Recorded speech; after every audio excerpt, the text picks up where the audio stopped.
This is CBC Winnipeg News.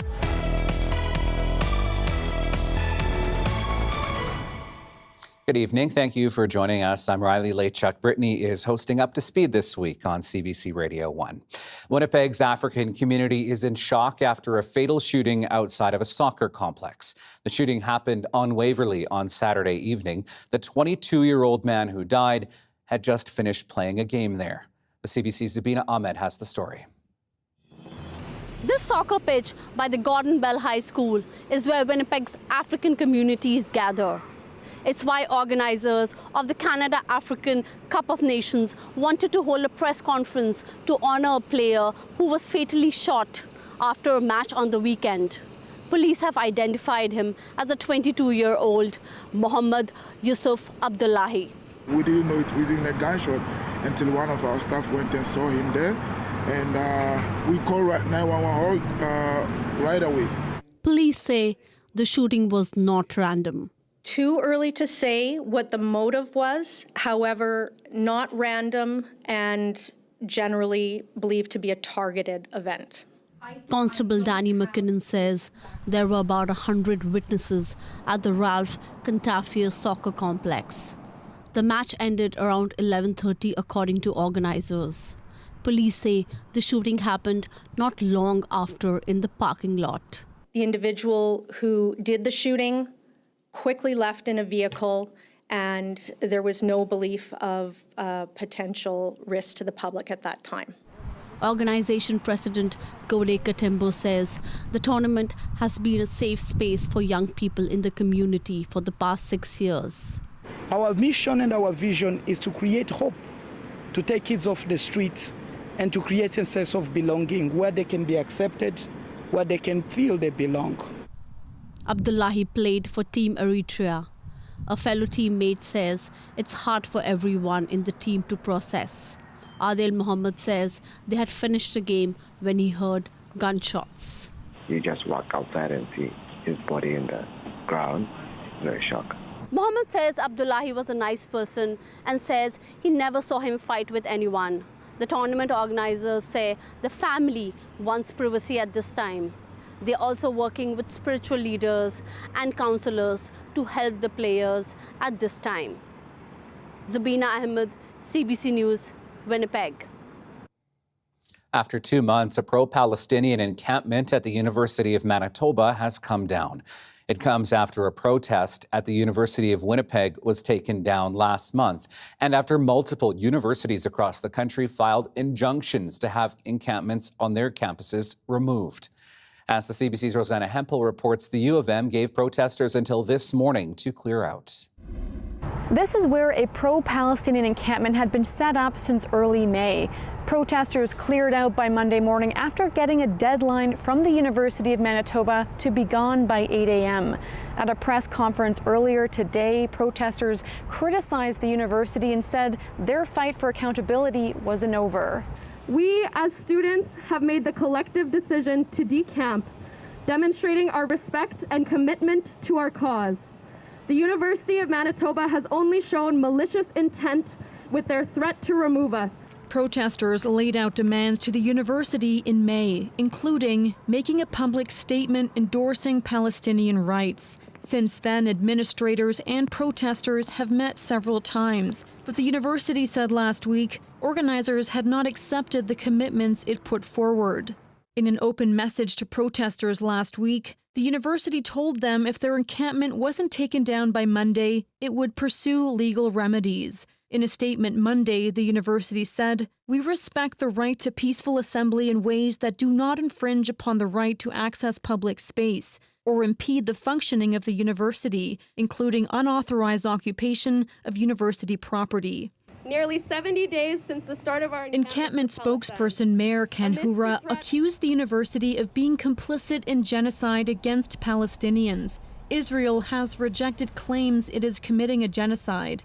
Ken Hura also said administrators had not provided meaningful solutions on campus. We are not leaving merely to escape the administrators' legal remedies, but to deprive the University of Manitoba of the spectacle that they so desire.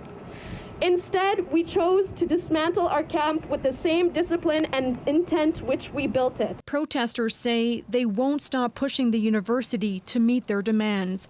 Rosanna Hempel, CBC News, Winnipeg.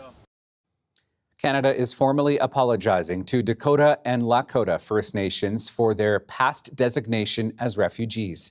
The historical label deprived them of rights and treaty benefits. We seek to begin to mend this injustice with 3 simple words. We are sorry.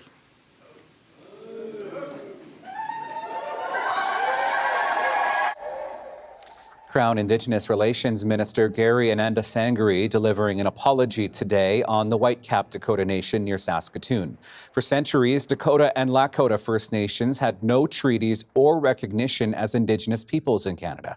They were instead labeled as Native American refugees, denied treaty benefits, and issued smaller reserves. Chief Lindsay Bunn from the Burtail Sioux First Nation near Birtle says the apology was long overdue. I have a privilege here today to be a part of history, a beautiful moment in history of the Dakota people, the Chetty Shikowi. It was not easy for our people to get to this point, but we are all here as one, strong and united. We have never given up, and we never will. The government calls the apology a step toward reconciliation and will help renew a nation-to-nation relationship with Dakota and Lakota peoples.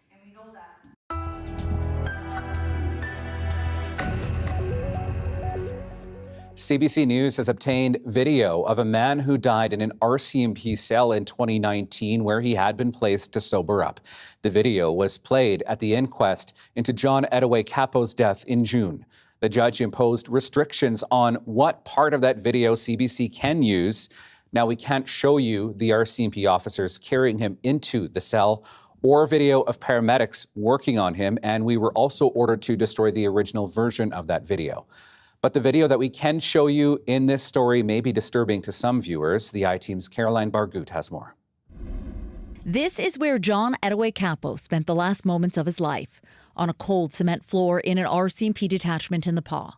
He had been picked up by police for public intoxication on October 5th, 2019, and placed in this cell to sober up. About an hour later, another intoxicated man inadvertently placed his leg on Edaway Capo's neck, where it stayed for about 40 minutes. You can see him trying to remove it, but can't. An autopsy found the leg contributed to his death. Would he would have had a chance? His son Jeremy has waited 5 years for answers, which he finally got at an inquest into his father's death last month. It was very emotional, like it was hard to hear, but it was also relief that I felt. Edaway Capo sat through 5 days of testimony to learn more about how the system failed his father.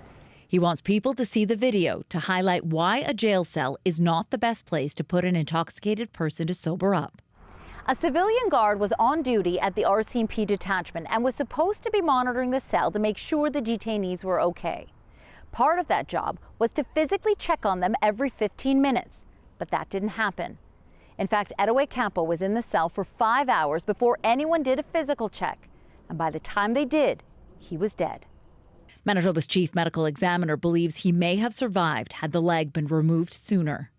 What I can say is, had the leg not been across Mr. Edaway Capo's neck, there is every reason to believe he may have survived this period of time in the cell, Dr. John Eunice told the inquest. That was hard for Jeremy Edaway Capo to hear.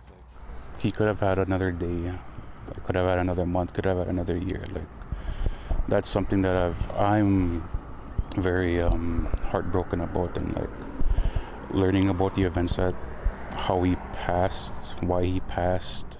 Because Edaway Capo's death happened in police custody, Manitoba's Independent Investigations Unit was called in to investigate. In the end, they decided not to charge anyone.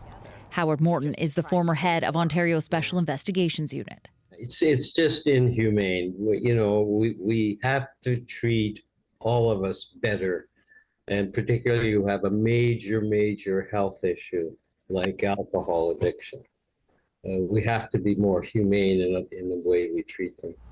An inquest was held to determine what, if anything, can be done in the future to prevent similar deaths from occurring. Ben Wickstrom was the inquest crown.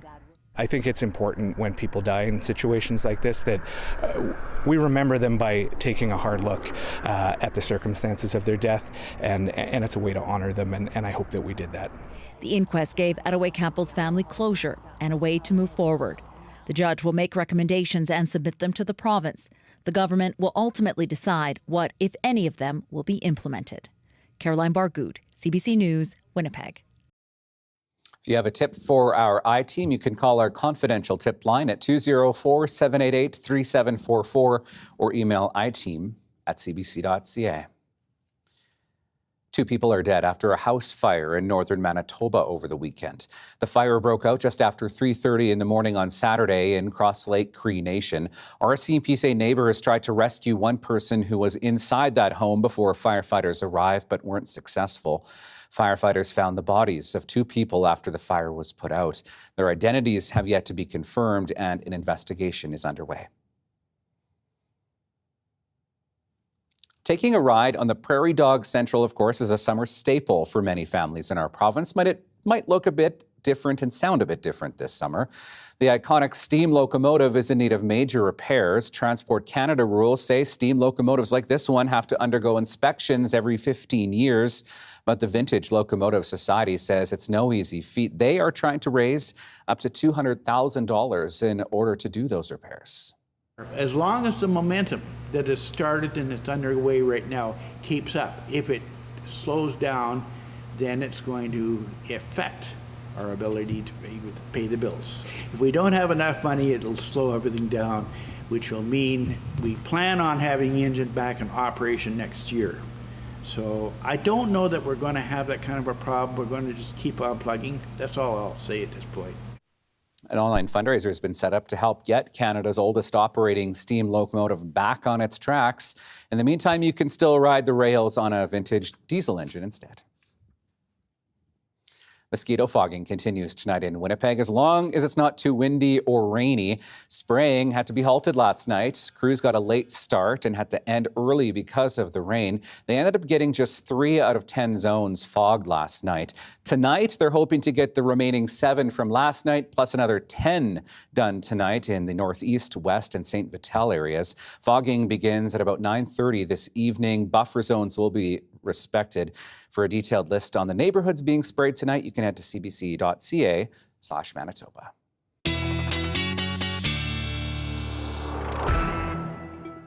So I'm covering weather this week as well, and I think that we should have some pretty good weather for that mosquito fogging overnight tonight. Let's flip back to early this morning because boy, oh boy, did we ever have some storms rolling through. Here's some video from early this morning in the Riverview neighborhood. Down trees and power lines impacting up to 2,000 hydro customers at one point. That power in that neighborhood in particular in Riverview staying off for much of the day today. Silver Heights and South Osborne were also hit by that storm hard in particular. Having a look at satellite radar, not a lot to see after that storm cleared out. A bit of cloud cover in northern Manitoba.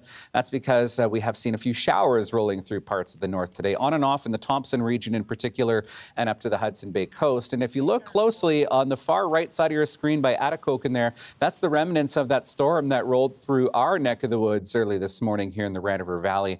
Back to sunshine though by the afternoon hours here with a little bit of cloud cover. Still a chance we could see a few scattered showers overnight tonight, but winds really do die off tonight, and that risk of precipitation isolated in nature is quite low. So that's why I say I think we've got some good weather for that fogging tonight. Tomorrow, mainly sunny skies, and that's really what we get for the rest of the week here across much of the province. High pressure sets in once again, and we've got mainly sunny skies, a few clouds rolling through as we get into the later part of the week, but temperatures really heat up. Right now, 22 degrees. Winds have been kind of shifting around a bit at about 20 kilometers an hour. Across the rest of the province, temperatures below seasonal for this time of the year.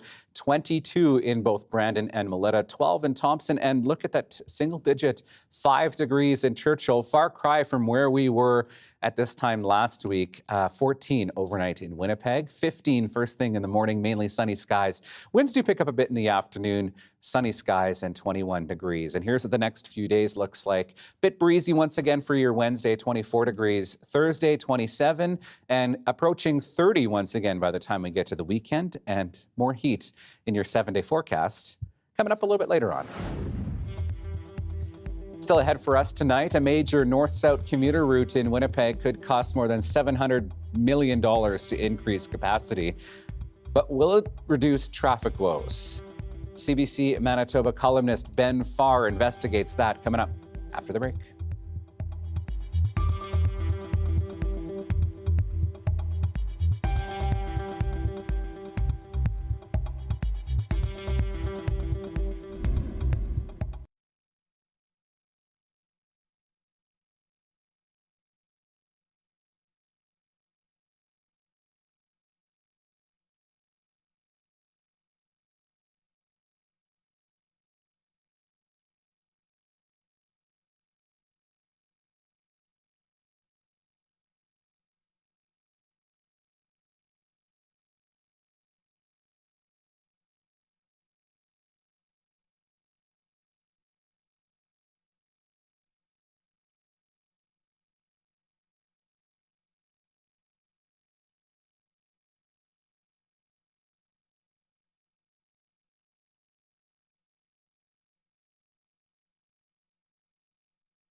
Well, it's a project that is expected to cost $750 million. But will the Route 90 expansion ease traffic woes? And if so, for how long? CBC Creator Network contributor Ben Farr does a deep dive into that thorny question in this first edition of something we're calling My Hometown. Farr finds some answers to Winnipeg's north-south commuter issues by looking east to Toronto. Here's his take. It's 5 o'clock and you're finally finished work. So you pack up, head out, and you're on the road. On your way home. Until traffic. As you sit there waiting, you wonder, what if we just had one more lane? Wouldn't that solve traffic? Well, there's no easy solution to traffic. So let's take a closer look at the problem to help you get home faster. My name is Ben. I've lived in and traveled to multiple cities around North America. It always stood out to me that the problems in my hometown existed in the other cities that I visited too. So I wanted to better understand these challenges and how we can fix them to make our cities better together. And that starts right here on Route 90 in Winnipeg. This is one of 2 roads in Winnipeg that can take you from north to south fast, assuming you miss the potholes, traffic, red lights, and accidents. The fact of the matter is this: Route 90 is in desperate need of an upgrade. Like Mayor Scott Gillingham said, this road is past its end of life. After multiple studies, open houses, and traffic collection programs in the last 15 years, we finally got these renderings last year. The plan? To expand this section of road from 2 through lanes to 3. This project features separated bike lanes, walking paths, dedicated transit stops, and improved intersections, on top of improvements to the St. James Bridge, which will help it last another 75 years. But what will this cost?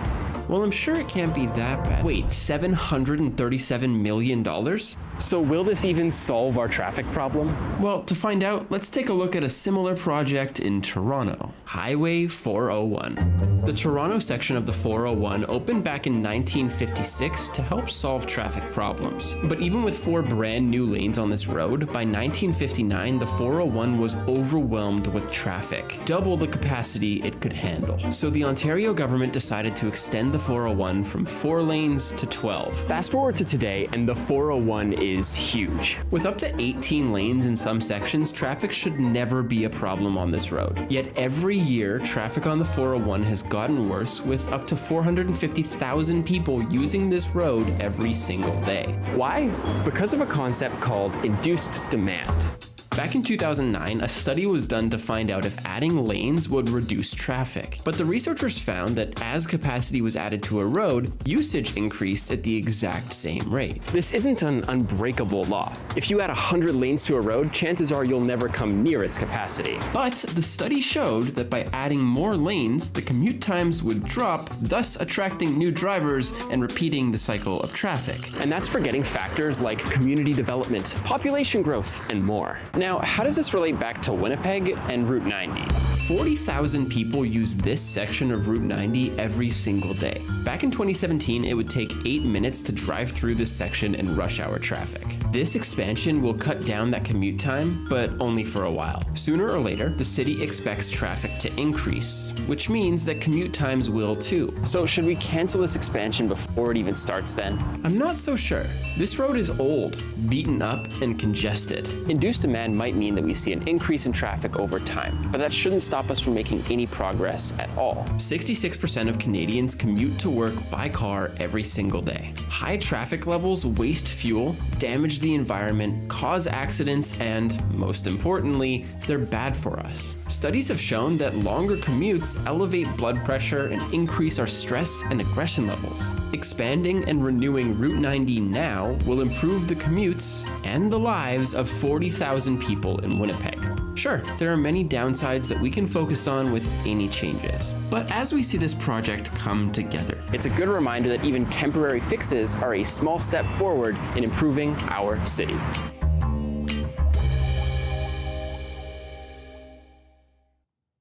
So that story was the first installment in, as I mentioned, a new series from our creator network. My Hometown will explore life in Winnipeg, how we live, what works, what doesn't, and how we can make the city better.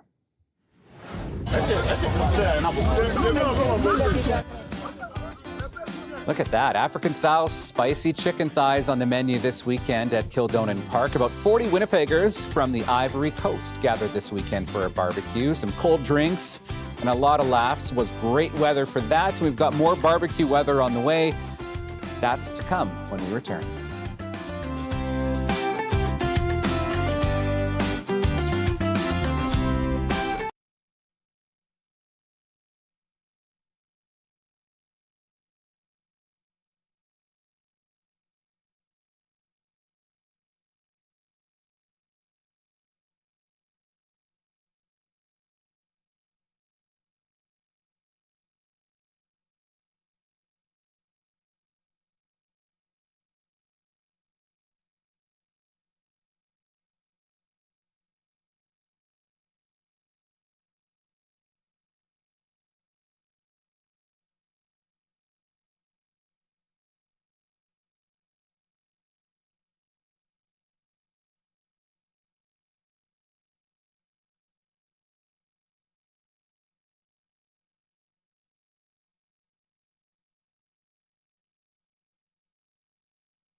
All right, here's a look at your dog walking forecast for Tuesday. I know I skipped this on Friday in lieu of the beach forecast, but here we go. This is Oreo, very well named based on the colors there. Thanks, Ellie and Trent, for sending this one in. Talk back at cbc.ca where you can send your picks into another below seasonal day tomorrow. Winds stay light until we get to the afternoon hours tomorrow. Then we're looking at northwest winds, 20 gusting to 40, 18 by the evening. Tomorrow, 22 in Brandon, below seasonal for this time of the year, really across the province. 22s in Lynn Lake and Thompson, and 19 tomorrow in Churchill. 27 by the time we reach Thursday, and then look what happens as we get into the weekend. Once again, temperatures jumping up into the 30s. We're looking at some humid conditions rolling in as well. Well, there were peas flying on Saturday in the English village of Witcham, which is north of London. It was not a food fight, but it was the 51st annual World Pea Shooting Championship, and that is tonight's Daily Lift.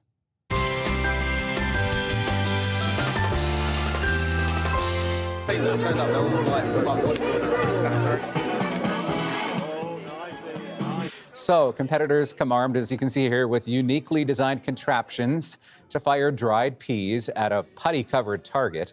Some shooters take this so seriously that they actually come equipped with lasers for better aim. The rules for this: you have to stand 12 feet away from the 1-foot diameter target, take aim, and blow your pea toward that target. This year's winner has his own secret to success. Dedication, bit of practice, good few beers, and bragging rights for the year. That's what carries me through. So just glad I got my 4 years now. So the original championship was a fundraiser for the local village hall in 1971, and clearly it has taken off since they started doing that. Hey, you know what? If you have a hobby, stick with it. Thank you for being with us tonight. We'll see you again tomorrow.